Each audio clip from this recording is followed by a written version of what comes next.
Hi, guys, and welcome back to another episode of Dana with the Data. Yes. So today I am going to break down the African American identity. We're going to have the culture debate. I have a couple of videos that I'm going to analyze, right? And break down the pros and the cons.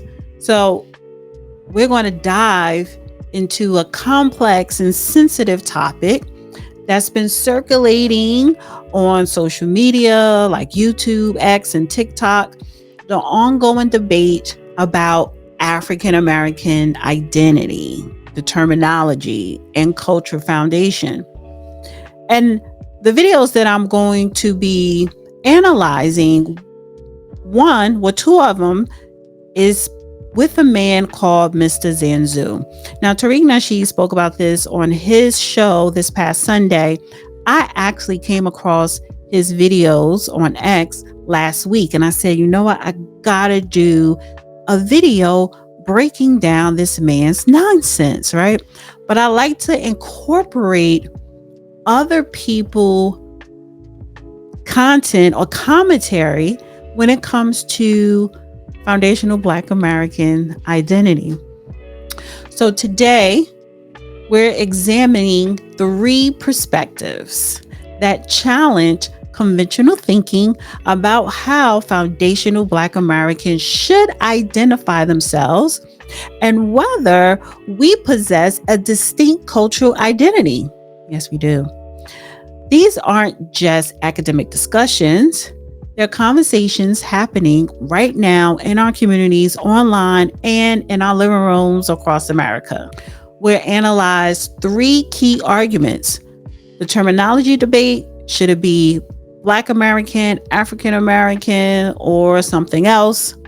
Number 2, the historical context of racial naming convictions.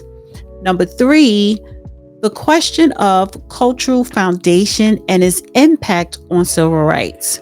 So, perspective number 1, the terminology debate. What's in the name? This is Dr. Zanu in this clip. He was born in Benin, Africa, and he immigrated over here to the United States. He is a United States citizen. He is a journalist. He went to our universities here and have spoken and taught at universities here, right? So in this first video, presents an argument about the recent trend some Black Americans rejecting the term African American, and I'm one of them, in favor of simply foundational Black American. Mr. Zanu argues this is problematic for several reasons. Let's take a listen. Today, if you go on TikTok, it's all over the place. It started about a month ago. African Americans now have a problem. They said they shouldn't be called African Americans. It's been going on all over discussions. So what do they want to be called now? They said they should be called Americans. Americans? Yes. Okay. So they started, they called them colored people. Okay. And then after that, they called them the and then after Afro-Americans. So in the 60s in Africa, what we know about African Americans is Afro-Americans. And that, if you ask me, is the appropriate name. Like we have Afro-Brazilians, Afro-Cubans, Afro-Latinos. It means that by your skin color alone, your root is Africa. Yeah. Chinese are called Chino-Americans. We have Indo-Pakistanis. That prefix is an intellectual one, it's an academic thing. Right. But no, they said they didn't want to be called Afro-Americans. Then they started calling them Black Americans. In 1987, I think it was Jesse Jackson who led the effort to say, no, we shouldn't be called Black Americans, we should be called African Americans. Now they say they don't want to be called African Americans because they're not from Africa. What do you mean you're not from Africa? Yeah. If you say you're not from Africa, then it means you're saying there was no slavery. So you're disconnecting from your root. Yes. That's pretty much what it is. You're saying you're not from, I'm going to break down the pros and cons of this particular clip. So the pros of this argument: a historical continuity. Mr. Zanu traces the evolution of terminology from color to Negro to Afro-American, to Black American, to African American, showing this isn't the first time naming conventions have shifted. True. Second, international consistency. The argument draws parallels with other ethnic identifiers like Afro-Brazilian, Afro-Cuban, and Chino-American, suggesting the prefix system is globally recognized and intellectually sound. For instance, we all know Cardi B is in the middle of a trial. She's being sued. And when she took the stand, the lawyer asked, "What do you identify as?" And she said, "I am Afro-Caribbean." Was there spitting? Absolutely not. Did you spit on Miss Ellis? No. Did you call her the N-word? No. What is your background? Are you Hispanic, white, something else? My background? Yes.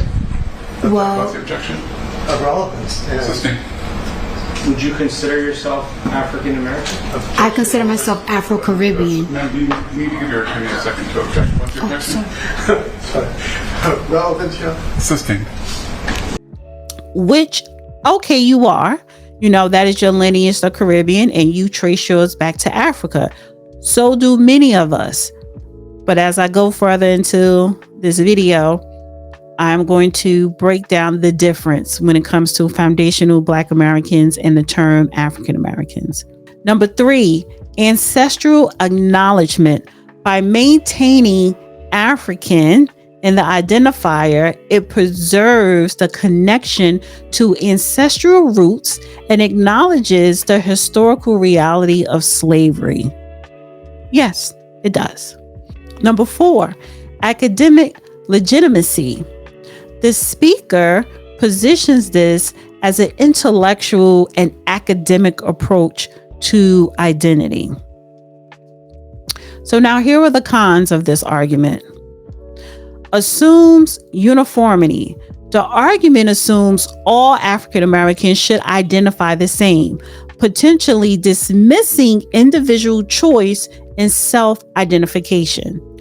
That is true.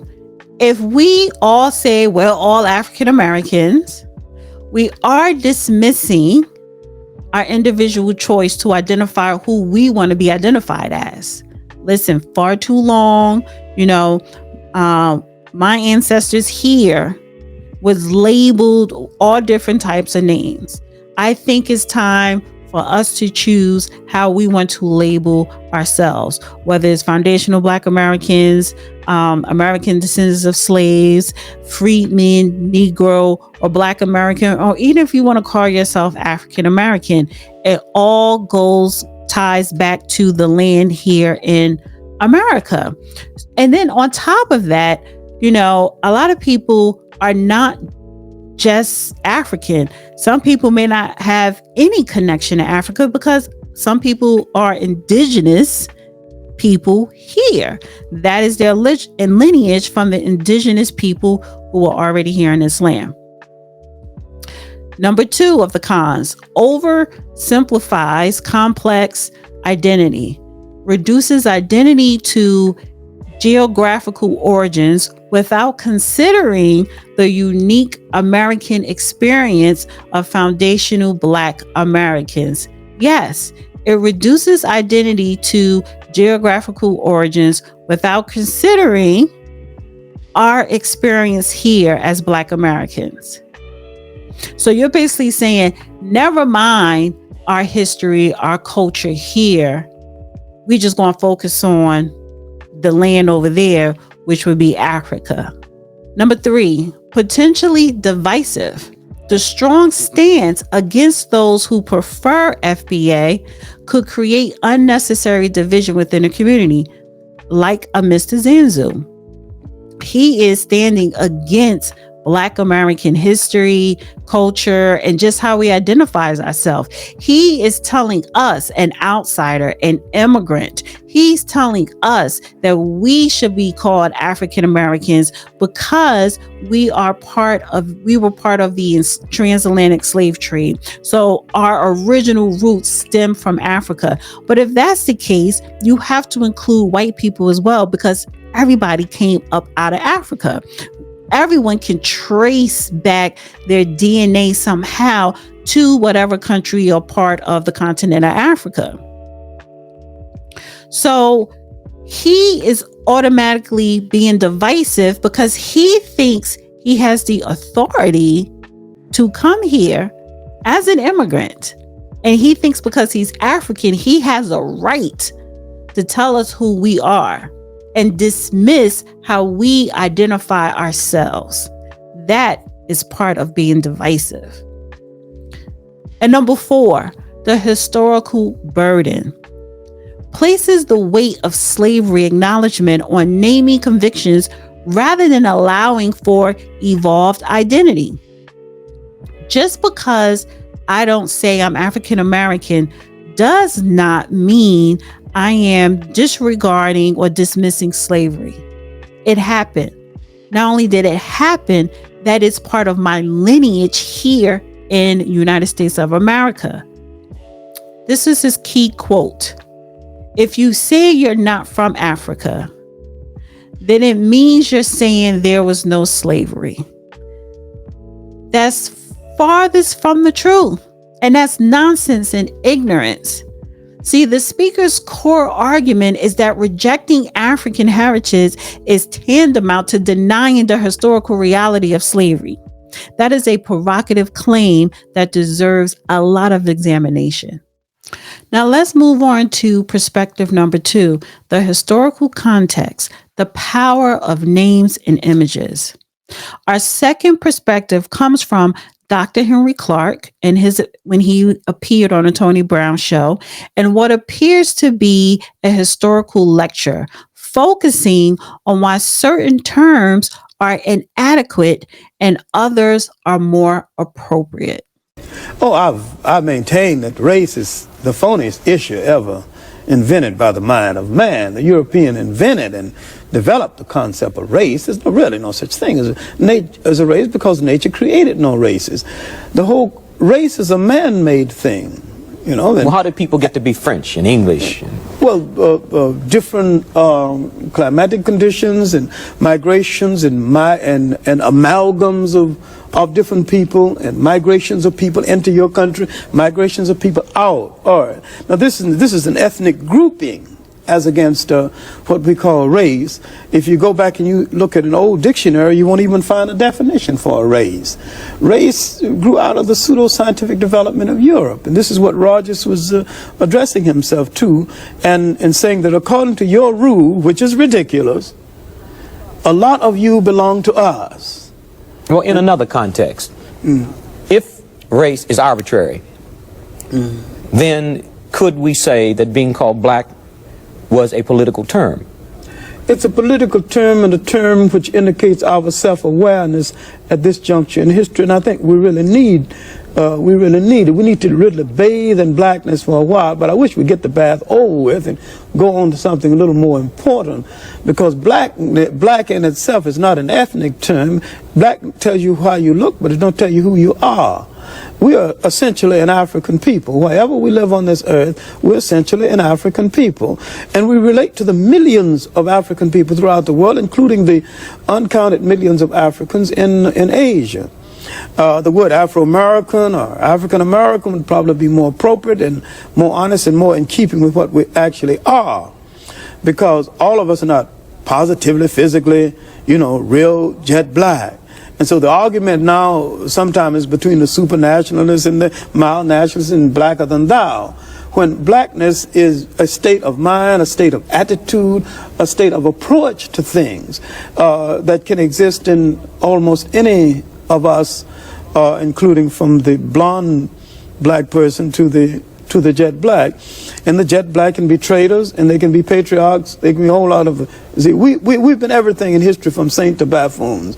We are complete people, and we need to start looking at ourselves as a complete people. And I think that once we convinced ourselves that we're black and beautiful, we'll stop saying it and just go ahead and be black and beautiful and release a whole lot of energy for more important things. Professor Clark, how do you distinguish between the words Negro and black? I don't distinguish. I distinguish between the word. The way I have the word Negro is by dismissing it. And I dismiss it because there's no such thing as a Negro, because there's no Negro people and no Negro land. This is an adjective that somebody made a noun out of and slapped on a people against their will. And I dismiss the word Negro. The word black can relate to a whole lot of people, and it can become confusing. You see, people must relate to land, history, and culture. And this is what limits the word black. Because if you say black, and where is the black land? I'm going to show you what I'm talking about. If you say English, an image comes before your eyes, good or bad. The changing of the guards, Buckingham Palace, stout-hearted, the Bengal Lancers, If you say French, good cooking, great lovers, Napoleon, all that. All immediately you got an image. But you say Negro, what comes before you? No images, really. A condition. And a people is not a condition. A people must have a name that relates them to land, history, and culture. And so therefore the name of a people, if it's going to be authentic, cannot be black. That can refer to how the people look. The name of the people have to relate to the land of origin. Now, no one is having any difficulty saying Italian American, Greek American, French American. I don't think they should have any difficulty saying African American or Afro American, as the case may be. Now, these are people who are black in the main. But let's get something straight. All Africans are not black. Black is the prevailing color in Africa. There are Africans who have not been mixed with any white people at all, who are light brown. And they've always been that way. And they're just as African as the blackest of the Africans. So if we got hung up on a narrow definition like black without explaining that it has elasticity that extends beyond a person being jet black, then we get ourselves into another trap. We get out of one trap and get into two. So now let's qualify what we're talking about when we're black. But when we're speaking of a people on a world basis, then let's relate them to land, history, and culture, so we'll know what we're talking about. Until someone creates a nation called black, from which we emulate, or black land, or black area, or black borough, then I'm afraid that the word black is rather limited. Right. I'd like to thank you very much. So now let's talk about the pros of this historical analyst, right? Linguistic precision. The argument that Negro is merely an adjective made into a noun highlights how language can be imposed rather than chosen. Cultural imagery test. Dr. Clark point about how English or French immediately evoke cultural images, while Negro does not, is intellectually compelling. Because he says Negro, when you say the word Negro, what do you think of? A condition, right? A lot of Black Americans here who identify as Negroes would definitely disagree. They don't look at themselves in a particular type of condition, especially in 2025, but we don't call ourselves Negroes anymore. And when Negro was being used, which technically the word Negro stemmed from Spain because Negro means dark person, but here in America, Negro, especially when we're talking about white America, they may look at that word as a condition, right? So I understand what Dr. Clark is saying in that aspect. Now, land history, number 3, land history culture connection. The emphasis on connecting identity to land history and culture provides a framework of authentic naming. Absolutely. That is why when you say foundational Black American, it does relate to a land, it does have a history, and it definitely has a culture. Number 4, inclusivity within African identity. Acknowledging that all Africans are not Black shows nuanced understanding of African diversity. Absolutely. Everyone on the continent of Africa, there are 54 countries. They are not the same. Different languages, different tribes, different ways of life, the way they look, different skin color, hair textures, so forth. Now, here are the cons of this historical analyst. Number 1, dismisses evolved meaning. While Negro may have started as an imposed term, it gained cultural significance for many during the Civil Rights era. Rigid framework. The insistence that names must relate to land of origin doesn't account for new cultural formation in diaspora communities. Potentially exclusionary. The argument might inadvertently exclude those who identify strongly with their foundational Black American experience over African heritage. And that would be me. I don't identify with having an African heritage because I'm American, born and raised. My lineage is American. It is Black American. It is foundational Black American. We have a culture here. We have history here. We have land here. Now, a lot of that land was stolen and taken away throughout the centuries of America. However, this is our experience. We identify ourselves as Americans. The culture, the heritage is American. It is not African for me and for a lot of other people. Number 5, academic elitism. The scholarly tone might not resonate with everyday community members who have different relationships with these terms. So again, he's saying you need to call yourself Afro-American or African-American. I'm saying I'm calling myself a foundational Black American or just Black American because the land, the history, the culture is deeply rooted on American soil. And that cannot be disputed. That is a fact. So a key quote here, a people must have a name that relates them to land, history, and culture. And for me, that is foundational Black Americans because we have all three right here. This perspective provides valuable historical context, but raises questions about who gets to define authentic identity.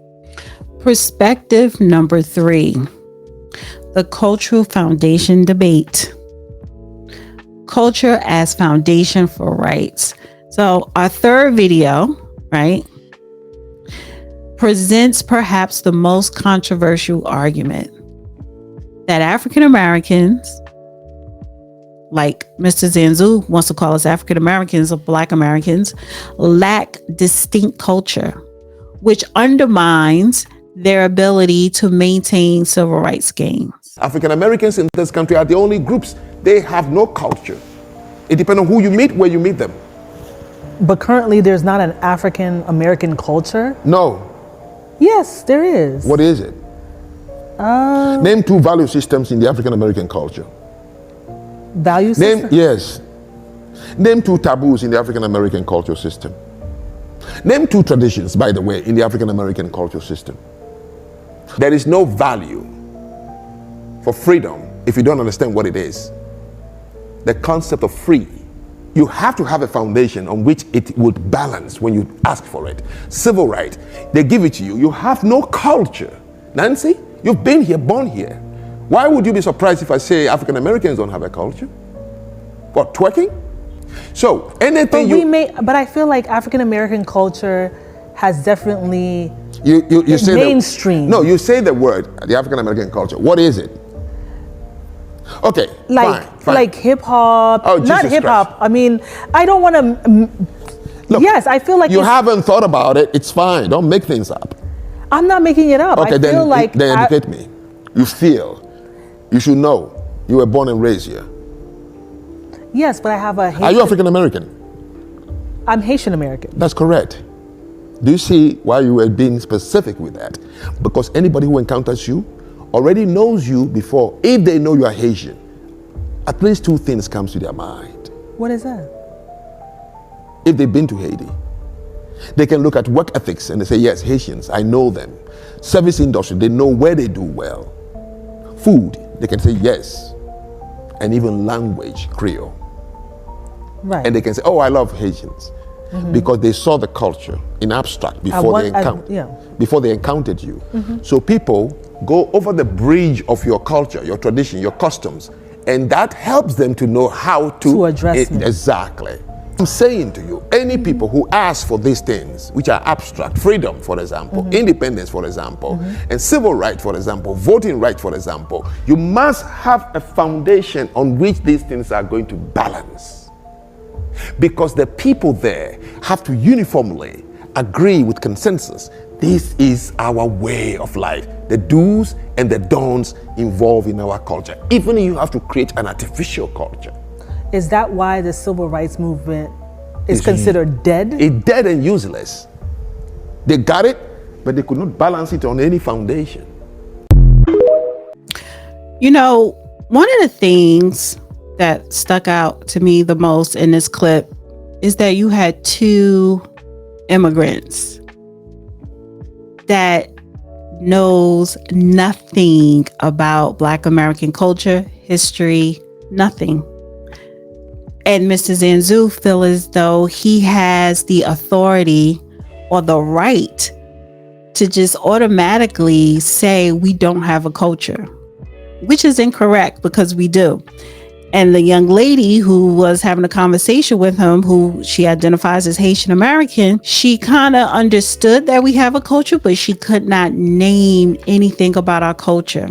And that's fine, but that doesn't mean we don't have it. You just haven't educated yourself on Black American history, on Black American culture, foundational Black American at that. Now, the pros of this cultural analyst concrete framework. The demand for specific values, taboos, and traditions provides measurable criteria for cultural identity. They do. You need traditions, you need taboos, and you need values. Mr. Zanu said, foundational Black Americans, we don't have any values. That's BS. We have values, we have taboos, we have traditions. Number two, comparative examples. Using Haitian American identity as a contrast effectively illustrates the point about recognizable cultural markers. And it does. But neither one of them could identify cultural markers when it comes to foundational Black Americans. And that's not because we don't have it. That is, they're just not educated in knowing what it is. Number three, the civil rights connection. The argument linking cultural foundation to sustainable political gains offers a unique perspective on why some movements lose momentum. So the civil rights era did not lose momentum. They achieved what they seeked out to achieve. Civil Rights Act, Voting Rights Act, and Naturalization Act that Mr. Zanu benefited on those three things that was made possible by foundational Black Americans. And the last pro here, number 4, challenges assumptions, forces examination of what we mean when we say African American culture. Well, we don't say that anymore. We are specific. We say Black American, foundational Black American, or freedmen, or ADOS culture. Why? Because our culture here on this land is unique. It is separate from the continent of Africa. It is separate from the Caribbean. It is separate from South America. It is separate. because we have our land, we have our history, we have our values, we have our taboos, we have our culture here. Now here go the cons of this culture analyst. Overly narrow definition. Mrs. Zanu, criteria for culture may be too restrictive and doesn't account for evolving cultural forms. Dismissing existing culture fails to recognize elements like spirituality, music traditions, family structures, and community practices that many will consider cultural. Let's break down a couple of that, because when you talk about music traditions, see that young woman in that clip, Haitian American, she automatically went to hip hop. Hip hop is something of recent. When we're talking about foundational Black American music, we ain't talking about hip hop, honey. We're talking about jazz, blues. We're talking about gospel music. See, our gospel music here in America and the Black community is different from Haitians, from the Jamaican church, from the African church, from the Hispanics and Latin American churches. Our gospel, when we sing, it speaks to your soul.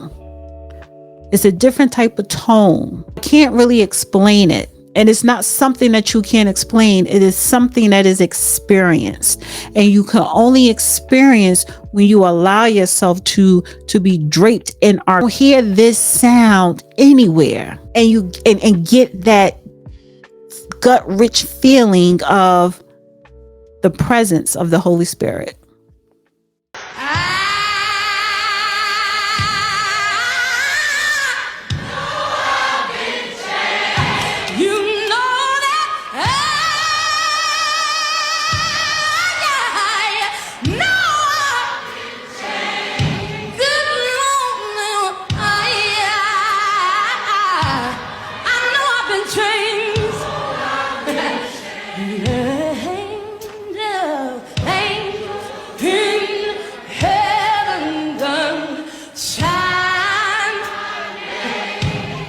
Family structure. We always had a family structure. But when you look at the breakdown of families in America as a whole, it changed. That dynamic has changed. That includes the Black American family structure. Problematic conclusions. Calling the civil rights movement dead and useless. Dismissing ongoing struggles and achievements. See, Mr. Zanu and even the young lady, the Haitian American, they both benefited from the civil rights movement, because out of that movement came the Civil Rights Act, the Voting Rights Act, Naturalization Act, which was fought for by the blood, sweat, and tears of foundational Black Americans. See, you would not have been allowed to be educated here, to immigrate here, to enjoy all the luxuries of American culture here, if it wasn't for foundational Black Americans paving the way. So to dismiss it and say that is dead and useless, when that is the very means of your existence in this land. The problem with that statement, it comes out of ignorance. Cultural gatekeeping. The argument positions Mr. Zanu as an authority on what constitutes real culture. Who are you to tell us that we don't have a culture? And if we do, this is what it is, twerking. No, it's not, because twerking, it came out of Africa. We just emulated and popularized it. But he placed himself in the center of our foundational Black American culture, history, and just tried to belittle it and say we don't have it, as if it's non-existent, as if we're running around here like loose savages. Disrespectful. Because really, it was really more of a unity thing. It wasn't more of a let's keep. I didn't get behind either party and say. Yeah, and when people talk about unity, every time we talk about our lineage, the conversation gets into unity. Listen, whether we want to unify or not, there's 43 million foundational Black Americans. It's 43 million plus. Some want to unify, some might not. That doesn't have any bearing on their lineage. You understand? There's some Jewish people who want to unify with people. There's some Jewish people who don't. Right. You don't stop being Jewish. You know what I'm saying? True. Right, it's a race thing. It's right. As well as a religion thing. Right, exactly. Yeah. It's going to stay that, no matter what your ideology is. And what happens is when it comes to us talking about our lineage, people try to collapse the conversation into individual choices. Yeah, there might be somebody who don't want to unify, but that's an individual choice. That doesn't have any bearing on the lineage. Your lineage is still your lineage. That's what we want people to recognize. There's nothing to really negotiate. People are like, well, what about this? Our lineage is foundational. That's nothing, you can't change that. We were here at the very beginning. The United States would not exist if it were not for foundational Black Americans. The people who were here at the very beginning who stood on business. Yeah, and were forced to do labor for free, which allowed the country to grow more quickly than if you had to actually pay those people. And I'll use the argument, that's like Michael Jackson making Thriller. Michael Jackson made the best album in recorded history, the biggest selling album. I agree. People will say, well, Joe Jackson was abusive and forced him to do all that stuff. And Joe Jackson pushed him, but you don't give credit to Joe Jackson. You give credit to Michael Jackson. Yeah, by that time, Joe Jackson was not in the picture in the same way. But still, but let's be very clear. Yeah. And even Michael said if it wasn't for Joe really putting that on him, Joe made was him a maniac. Yeah. I met Joe before. Oh yeah. So while these perspectives differ significantly, they share some common concerns. One, the importance of identity. All three video clips recognize that how a group identifies itself matters. True. Historical awareness. Each argument emphasizes the need to understand historical context. Community cohesion. There's underlying concern about unity and shared purpose. All three grapple with what constitutes authentic identity. However, they also reveal tensions. Individual choice versus collective identity. Historical connection versus contemporary experience. Academic frameworks versus lived experience. Cultural preservations versus cultural evolution. So moving forward, respect one another, understand someone's background and history, and embrace yourself, place yourself in society amongst people to understand their culture. These debates reflect deeper questions about identity, belonging, and community in America. Rather than seeking a single correct answer, perhaps the value lies in the conversation itself. The strength of any community may not lie in having identical perspectives on identity, but in the ability to engage in different questions with respect, nuance, and genuine concern for collective well-being.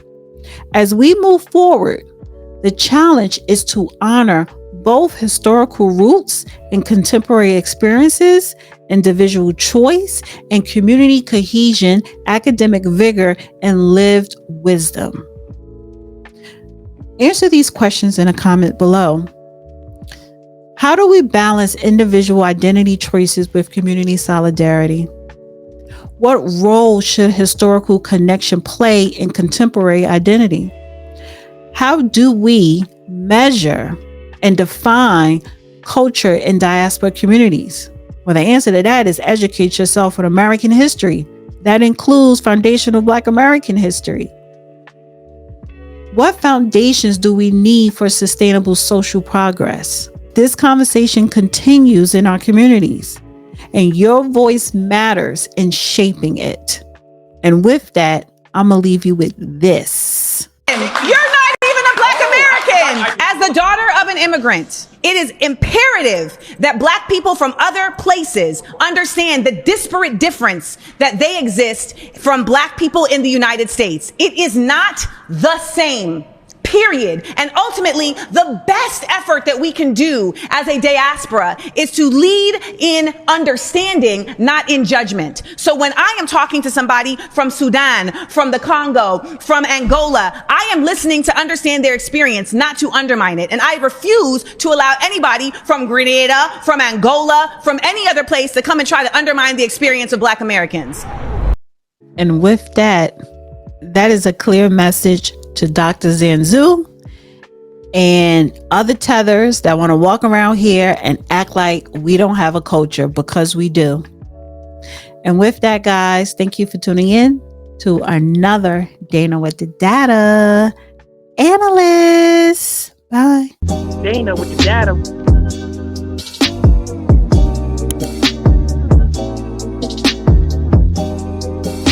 Dana with the data.